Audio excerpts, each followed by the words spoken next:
finishing up the build here. I found a home for most all the components, which is good news. I'm going to be installing the exhaust headers right now. There's the exhaust bank on bank number 1. And this is the fun part. I'm also upgrading it to a Fabspeed, new headers, Sport Cats, the 200 cell, as well as the Fabspeed high performance exhaust. Should give it an awesome sound, I hope. We'll see, we'll find out. But here are the components here. Somebody was selling these off of Facebook, so I got them for basically the whole schmeal is about $6,000, but that is not what I paid. And so we're going to be bolting on the sport headers, Sport Cats over here as a cross pipe. So the pipes don't actually, they bend around to actually put the exhaust out on the same bank as opposed to the crossover, which is the standard design. You can maybe see a bit better design, I think, on the output shafts here. The tubes are just a much bigger, more straighter output into the exhaust, allowing for a higher flow. These are high flow mufflers, silencers, whatever you want to call it in German. So we're going to be bolting these on and then bolting on the engine carrier. And we put an anti-seize compound on here because I broke at least 2 of these bolts off in here.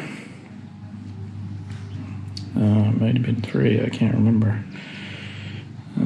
2 or 3 of the bolts in here got broken off because the anti-seize compound wasn't used. All right, well, here we go, bolting on the exhaust.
Alright guys, we're going to put on a new RMS seal here. I have to figure that out. And I have to tighten up this bolt here to 15 foot-pounds. This is a late model IMS. This has a 22 millimeter bolt as opposed to, I think it's a much smaller bolt. So we're going to be installing a new IMS seal with some PVC piping. Fingers crossed. It's kind of a pain with the other one, the front seal, but this is a little bit easier because there's holes on either side. So that should help a little bit, but right now I'm just going to tighten these and torque them down. And hopefully that's, I had to use a, this is an oxygen sensor install, but works just fine for this, I believe. So we're going to use this to put the torque on it.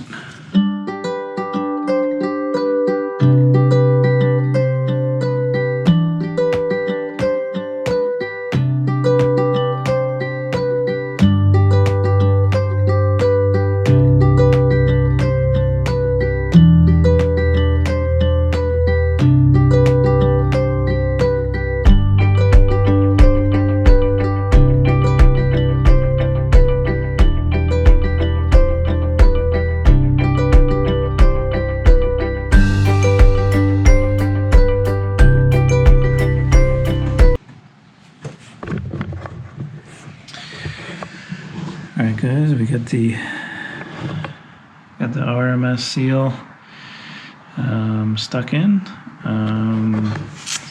We just used a couple holes drilled in a PVC 3-inch end cap. Put a couple marks on it. I think it's pretty close as I'm gonna get. Now we're ready for the flywheel.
Alright, just wanted to give you guys an update. Here we are trying to match the transmission up with the engine.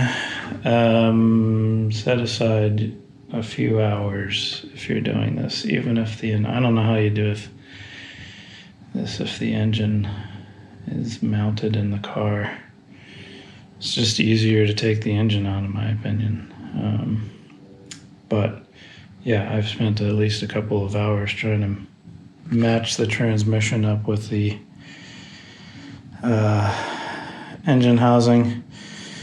The breakthrough I had basically was that I'm using, I'm using some cardboard to make the transmission as level as possible here, kind of putting it on blocks and cardboard to match it up with the jack that the engine is on, which is nice. I can jack the engine up and down. And I have a secondary jack over here, actually, which levels the engine, just the side of the engine up and down. So even all that, it was really just guesswork because I couldn't see where the middle spline was hitting. So back here, there are two main holes. This just seems to be an air hole, and this seems to be, this is the clutch mounting point. What I did was I took out the throwout bearing out, then put the transmission back and just used a flashlight, because you can, when you shine a flashlight in there, you can see all the way in the transmission, but the throwout bearing is blocking the ability to see where the spline is hitting. So I just took that out and finally pushed it in, and finally was able to make enough fine-tuning adjustments to get it mostly on. I think it's just a matter of kind of jiggling it back and forth until it finally seats. That's a little bit off center here, but it's a heavy transmission to jiggle back and forth, and I don't know how much longer my back is going to last here, so hopefully we'll be able to get this finally married up with the engine here, and finally get this on its way back into the car. So that's where we're at. Very time-consuming process. So I'm going to set you down over here and continue on.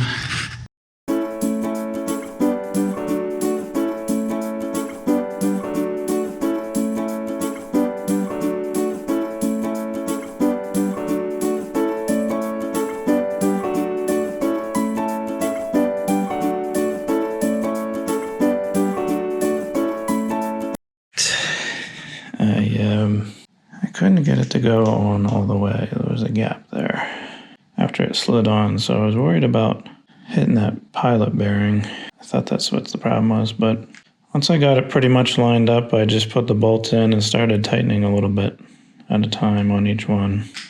Really, it's just a matter of there was too much resistance on the spline for me to just push it in, so just tightening the bolts one at a time went around and it went in place, and I don't hear any ball bearings rolling around down there, so it must not have had any problems. It just, I just spun the engine over, it's fine. I'm just gonna actually back these out, and I don't even know if I have the right bolts in the right holes, and I think I do, but I'm gonna put some thread lock on them, because you don't want these bolts backing out for sure. This is the main thrust point for the engine. Then we just gotta hook this up back to the car and see what happens next.